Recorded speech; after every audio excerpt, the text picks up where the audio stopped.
వార్తలకు స్వాగతం. మనం వార్తలు చూద్దాం కానీ అంతకన్నా ముందు హెడ్లైన్స్ ఇద్దాం. స్వచ్ఛ భారత్ లో మనకు 3వ ర్యాంకు. ప్రచారం చేసిన వాళ్ళకి చెప్పాలి థ్యాంక్ యూ. లంచంగా 4 లక్షల రూపాయల కొత్త నోట్లు, 4,000 కోసం జనం పాటలు.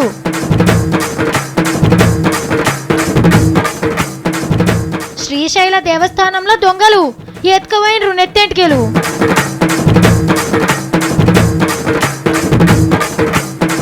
పోలీసులకే సినిమా చూపించిన పోలీసులు మొత్తం మార్చి పడేసిండ్రు పోట్వలు. దేశభక్తుడైన సత్తి దేశం అంటే ఉత్త పైసలే కాదు, పైసలు లేకున్నా బతుకుడే దేశ బతుకోయ్. 5 పైసలు చేతుల లేకున్నా ఐకమత్యంగా ఉండు నేర్బోయ్. మీకు గుర్తుందా, ఈ స్కూల్లో జెండా వందనం ముంగట పోరగాళ్ళు క్లాస్ రూమ్లో మంచిగా సింగారించుకుంటారు. మంచిగా జాడకట్టలు తీసుకొని ఎవరి రూమ్లో 4 ఊడ్చి సర్పేసి కడిగి దర్వాజాలకు కిటికీలకు రంగు కాగితాలు అతకబెట్టి నీటు కనబట్టట్టు తయారు చేస్తారు. ఇక హెడ్ మాస్టర్ సారు అన్ని క్లాస్ రూములు తిరిగి చూసి ఎవరి రూమ్ మంచిగా కనబడితే వాళ్ళకి ఫస్ట్, వెనక సిరోళ్ళకి సెకండ్, ఇంకా వెనక సిరోళ్ళకి 3rd ప్రైజ్లు ఇస్తాడు. దీని ఉద్దేశం ఏంది, పిల్లలకు శుభ్రత అలవాటు చేసుడు. ఇప్పుడు మన హైదరాబాద్ కూడా గిసొంటిది ఒక గమ్మతి ప్రైజ్ వచ్చింది, తీసుకుందావా? మురికి మీద దండయాత్రలా మనకు 3వ ర్యాంక్ వచ్చింది. అబ్బా అవునా, మన పట్నం గంతగానం తేటగైందా అని మురవకుండ్రి. ఎందుకంటే చెత్తను ఊడ్చినందుకు కాదు, చెత్తను ఊడ్చుకోవాలి అని ప్రచారం చేసినందుకు.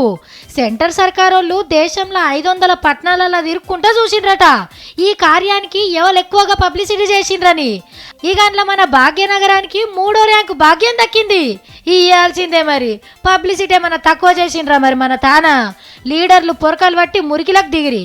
ఇక చెత్త అంటే ఏందో తెలియని సెలబ్రిటీలు కూడా చెత్త కుప్పల చెమటలు దారపోసిండ్రు. ఇవి చూసి జనమంతా అబ్బా గా హీరో మేకప్ వేసుకొని వచ్చి చెత్తుడిచిండు, అరే సూపర్ రా, గా హీరోయిన్ చూడండి పొరక పట్టి రోడ్ సాఫ్ చేసింది. ఒక్కపారే 20 మంది సెలబ్రిటీలు జాడబడితే చెత్త గిత్త ఎగిరిపోయినట్టే అని గొప్పగా ప్రచారం జరిగే. యాక్టర్లే కాదు, డాక్టర్లు, టీచర్లు, లాయర్లు, పోలీసోళ్ళు, ఆటగాళ్ళు, పాటగాళ్ళు అందరికందరూ చెత్తల కాలు పెట్టి చెప్పలేనంత ప్రచారం చేసిండ్రు.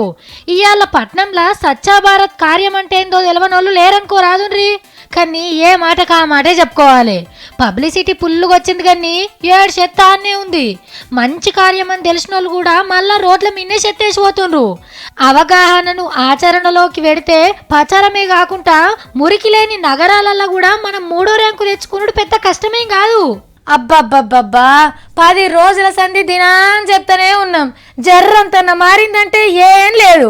రాసి మా వాళ్ళు చెప్పి నేను యాష్ట కొన్నముల్లా ఎంతకని చెప్తాం మరి. ఈ నోట్ల తిప్పలు ఒకనాడు ఒడిచింది కాదు పోయింది కాదు.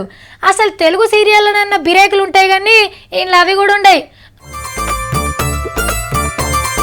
10 రోజులైనా బ్యాంకుల ముంగట అదే పరిస్థితి, కొత్త నోట్లు చిల్లర తిప్పలే. ఏం సరిపోవాలి, 6,000 దాకా పెంచాలి. అది 100 రూపీస్ ఇస్తే చిల్లర రావట్లేదు సార్. ఇంకా ఈ రోజు అయితే లీవ్ తీసుకొని రావాల్సి వచ్చింది. రెంట్ కట్టాలి, డబ్బులు లేవు. సో మళ్ళీ ఈ రోజు వస్తే 2000 ఇస్తున్నారు. हमारा ड्यूटी रहता 3 दिन से नुकसान हो रहा. అమౌంట్ ఒకసారి డ్రా చేశాను, ఇంకోసారి ఇవ్వాలంటున్నారు. ఎంత ఇబ్బంది అవుతుంది, మాకు చాలా ఇబ్బంది అవుతుంది. అసలు డబ్బులుండి పేదలం అయితే నేను చేయమంటారు. ఇట్లా తమాషాలు చేస్తే ఎట్లా బతకాలా గరీబ్ వాళ్ళు? రోజుకింత ఎక్కువైతున్నట్టున్నది కానీ తక్కువైనట్టు అయితే కనబడతలేదు. ఇప్పుడు 4 days అవుతుందండి ఇంట్లోనే, 4 days అవుతుంది, 5 days అవుతుంది ఇంట్లోనే. ఉన్న డబ్బులు తిరగడానికే సరిపోతుంది. వీళ్ళ 2,000 ఇచ్చిండ్రు, 2,000 చిల్లర ఇవ్వమంటే ఇస్తలేరు. ఎవరు ముంగట మైకులు పెట్టినా గివే ముచ్చట్లు. బ్యాంకులు ఏటీఎంల చుట్టూ తిరుగుడుతోనే సగం రోజు గడిచిపోతాంది. ఇగో దొంగలంటే ఇండ్లు దోస్తారు, బ్యాంకులు దోస్తారు, షాపులను లూటీ చేస్తారు, తోవపొంటి బయటలో గొలుసులు కత్తిరిస్తారు. ఇక ఈ నడుమ దేవుళ్ళకి దండం పెట్టి గుళ్ళ గల్లె పెట్టెలు, గంటలు, నగలు, పుస్తలతాలు కూడా మాయం చేస్తుండ్రు. ఆఖరికి గుడి ముంగటిడిచిన చెప్పులను కూడా దొంగతనం చేసేటోళ్ళు మోపైనరు. కానీ ఇప్పుడు మీరు చూడబోయే వార్తలో ఏం దొంగతనం చేసిండ్రో తెలిస్తే ఈ అన్ని ఎత్తడికెళ్ళి వీక్కుంటారు. ఆహాహా ఏం దొంగవురా, డైరెక్ట్గా కెమెరా ముంగటికే వస్తున్నావు. ఒక్కనివే వచ్చినావా? మీ దోస్తుగా లేరి? రండ్రి. అమ్మో మంచిగా దాక్కొని వస్తున్నారు. అందరు అటు పోయినరు. మంచి దొంగ ఒక్కడే కెమెరాలు కనబడాలంటానికి ఇటు వస్తున్నాడేమో. పెద్ద దొంగతనమే ఉన్నట్టున్నది. ఇంకింతమంది కూడా వస్తున్నారు దొంగలు. ఒక బస్తా ఎత్తుకపోతున్నాడు. ఈయన కూడా ఒకటి లేవట్టుకపోతున్నాడు. ఫన్రి అబ్బా మస్తు బరువు ఉన్నట్టున్నది. ఇద్దరు కలిసి గుంజుకపోతుండ్రు. బస్తలకు బస్తలే మోసుకుపోతున్నారంటే లోట్ల కట్టలో బంగారం మూటలు అనుకుంటున్నారా? కాదు, నెత్తెంటికెలు. అవును, రాత్రి సిరిశైలం మల్లన్న గుడికాడ నెత్తెంటికెల దొంగతనం జరిగింది. బతుకులు దేవునికి ఇచ్చిపోతారు కదా, గా ఎంటికెల మీద దొంగల కన్ను పడ్డది. ఎవ్వరు చూస్తలేరంట అని ఏగిలి వారంగా 7 బస్తాల జమాయించుకొని పోయిండ్రు. అమ్ముకుంటే ఏం తక్కువ 20 లక్షల దాకా వస్తాయంట ఇంటికిగాళ్లకు. ఇక రేపు దేవుని గుడి ముంగట కూడా నిర్వహేటోళ్ళు ఎంటికలుగా తరించుకపోతారేమో. ఫైలంగా వండుకోర్రి, నెత్తికి తువ్వాల జుట్టుకొని. నల్ల పైకం బయటికి వస్తుందని పెద్ద పాత నోట్లను రద్దు చేసిండ్రు. జనమంతా మస్తు తిప్పల పడుతుండ్రు.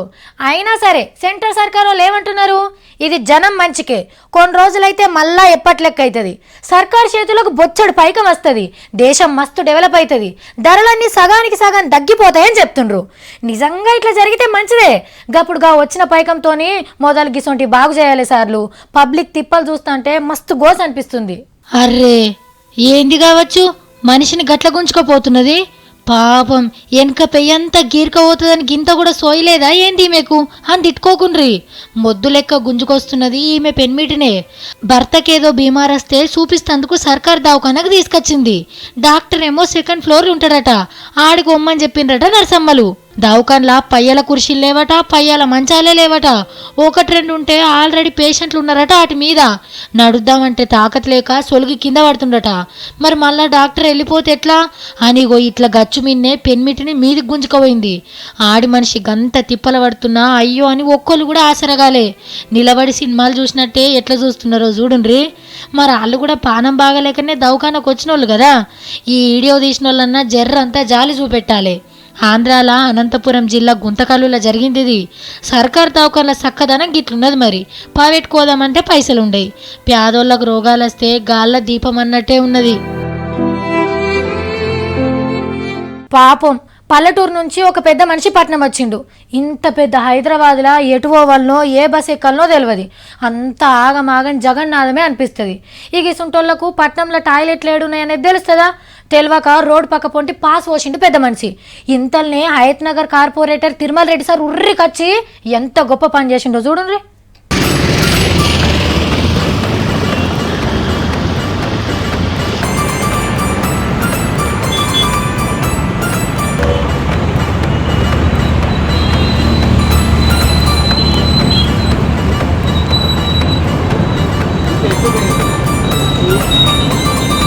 బహిరంగ ప్రదేశాల్లో మలమూత్ర విసర్జన చేయరాదు. అట్లా మనసులో మనము బాత్రూమ్లు ఉపయోగించుకోవాలి, సరేనా? బాహుబలి సినిమాల ప్రభాస్ ఆ గుట్టలెక్కుడు జలపాతం మీకెంచి దుంకుడు చూస్తా అంటే అబ్బర కొడుకో పెళ్ళగాని పిల్లగాని జక్కని ఎంత కష్టపెట్టిండో పాపం అని అనిపిస్తుంది. కానీ వెనక సిరి సినిమా షూటింగ్ బొమ్మలు రిలీజ్ చేసినప్పుడు చూస్తే అసలు ఏం చేస్తాడో అప్పుడు అర్థమవుతుంది. ఉన్నది లేనట్టు లేని ఉన్నట్టు చూపించుట్లా రాజమౌళి సారే మనం తోపనుకున్నాం. కానీ గీల ముంగట బాహుబలి గీవుబలి బలాదూర్. అసలు ఈ వార్త జక్కననే చూసినంటే బాహుబలి 2 సినిమా కోసం ఇలా తాన సలహాలు తీసుకుంటాడేమో. అంత పనిమంతులు వీళ్ళు. మరి ఈ ఇద్దరు ఆల్మొగలు మహారాష్ట్రలో పోలీస్ కొలువులు చేస్తారు. అయితే గప్పట్లో పారి సెలవు పెట్టి ఎవరెస్ట్ గుట్టలు ఎక్కబోయిండ్రు. దమ్ము తీసుకుంటా కొస మీద నిలబడి ఫోటోలు దిగినామని పెద్ద సార్లకు చెప్తే షబ్బాష్ అని దండలేసి దండం పెట్టిండ్రు. పెండ్లం మొగడు ఇద్దరు కలిసి ఎవరెస్ట్ ఎక్కిన ఫస్ట్ తోపులమని మస్తు పబ్లిసిటీ చేసుకున్నారనుకో రాదుండ్రి. ఈ ఇడికి మంచిగానే ఉన్నది కానీ వీళ్ళు దిగిన పోర్ట్వల మీద వాళ్ళకి డౌట్ వచ్చింది.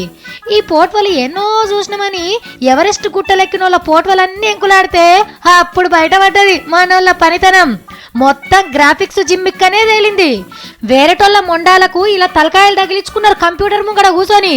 అంటే మందికి కథలు చెప్పే పోలీసు వాళ్ళకే గ్రాఫిక్స్ సినిమా చూపించిండ్రు అన్నట్టు. ఎవరెస్ట్ కొండలు ఎక్కేస్తామని ఏడ ఎంజాయ్ చేసుకుంటా తినిండ్రో కానీ డిపార్ట్మెంట్ ని మోసం చేసినందుకు 2 కొలువులు పోయినాయి. దీన్ని బట్టి మీకేమర్థమైంది? ఎచ్చులకు పోతే ఏదో ఒకనాడు పుచ్చిపోవుడు ఖాయం. దేశమును ప్రేమించుమన్నా, 2000 రూపాయల లోట్లకి చిల్లర రాకపోయినా సంతోషపడుమన్నా, 500 రూపాయల లోట్లు రాకున్నా అడగొద్దన్నా, బెంకుల కాడ నిలబడి ఫిక్కలు వీకినా కూడా ఏడవద్దన్నా, ఏటీఎంలా పైసలు రాకపోయినా కూడా నవ్వాలన్నా. ఉత్త మాటలు కట్టి పెట్టి గట్టి ముచ్చట్లు నువ్వు చెప్పబోయ్. దేశం అంటే ఉత్త పైసలే కాదు, పైసలు లేకున్నా బతుకుడే దేశ బతుకోయ్. చిల్లర లేక తోవల పాటలు పడుతుండ్రోయ్, నడమల నీ లొల్లేందోయ్. నీ చిత్తమేమో చిల్లర మీద, బతికేమో సౌరం మీద, మేకప్ మీద. దేశద్రోహురాలకి ఎంత చెప్తే ఏం అర్థమవుతుంది? ఏయ్, నేను దేశద్రోహురాలనా? నేనేం పాపం చేసిండ్రా నువ్వు నన్ను అంటున్నావు? దేశం అంటే గింత కూడా ప్రేమ లేదు నీకు. దేశం లేదన్న మంచి పని జరుగుతుంటే గింత కూడా ఓర్వచాలవు నువ్వు. ఏతుల ఎంకి ఎక్కి ఎక్కి ఏడవంగా పొంకనాల పోసయ్య 10 తీర్ల మాట్లాడిండట. నీ పోరనికిన వాడెద్దు. నేనేం చేసిండ్రా ఇప్పుడు? లోట్లు జల్లకుండా చేసినందుకు బయట దేశ ఫోన్లు అంత పొగుడుతుంటే నువ్వేమో చిల్లర లేరు, పైసలు లేవు, ఫాల్ లేవు అంటాను వలుతున్నావు. అయ్యో, పైసల కోసానికి వచ్చిన ఆ కొత్త పైసల చిల్లర కోసం అయ్య దేశ సంచారం, అవ్వ గ్రామ సంచారం చేస్తున్నాను చెప్పిన. ఇలా నాదేం తప్పు ఉంది? రోడ్డు మీద ఏమైనా లారీలు టక్కరై పడిపోతే అందులో ఏమున్నదో ఎత్తుకపోదాం ఫిరీలు అంతా ఉరుకుతారు, కానీ దేశం కోసం ఉరుకుతే ఏమవుతున్నారు? అగో, దానికి పైసలకి ఏం సంబంధం ఉన్నదిరా? తిండి తినేందుకు కూడా పైసలు లేక తిప్పలు పడుతుంటని చెప్పిన. అది కూడా దేశద్రోహం కిందకే వస్తుంది. ఇక జనమందరు కమ్మగా ఫుల్గా వండుకొని కడుపు నిండా తింటుంటే నువ్వేమో అలా డొక్కలేనిపోయినాయి, కడుపు మార్చుకొని రోడ్ల మీద తిరుగుతున్నారు అంటానంటావు. దేశద్రోహురాలవు నువ్వు. ఆవావు, పొద్దంతా పనంతా ఇడిచిపెట్టుకొని పైసల కోసానికి రోడ్ల మీద నిల్చున్న తల్లులకు తెలుసురా నేనేం మాట్లాడుతున్నాను. ఏదో 4 అడుగులు లైన్ ఉంటే 10 కిలోమీటర్ల లైన్ నుండి అంటాను చూపెడతావు.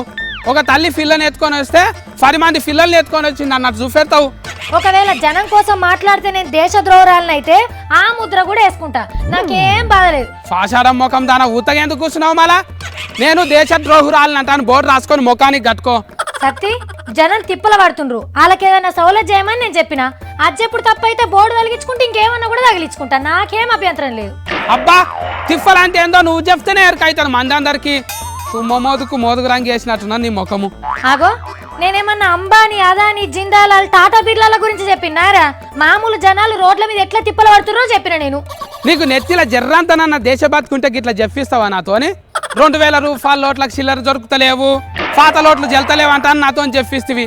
నన్ను దేశద్రోహం చేస్తేవి కానీ అవసరంగా. అవునా? మరి 2000 నోటు తీసుకొస్తే వద్దానా? 500 నోటు లేకుండా తిట్టినా? తిప్పలైతుందని చెప్తే తప్పారా?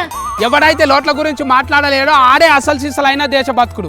సంసారం ఎల్లదీష్టోళ్లకు పొద్దుగాల పనికోయటోళ్ళకు తిప్పలైతుందని చెప్పకుంటేనే అస్సలు దేశద్రోహులం రా మనము. దేశంలో ఒక మంచి పని చేస్తున్నప్పుడు జరంత తక్లీఫ్ అవుతుంది, అర్థం చేసుకోరా?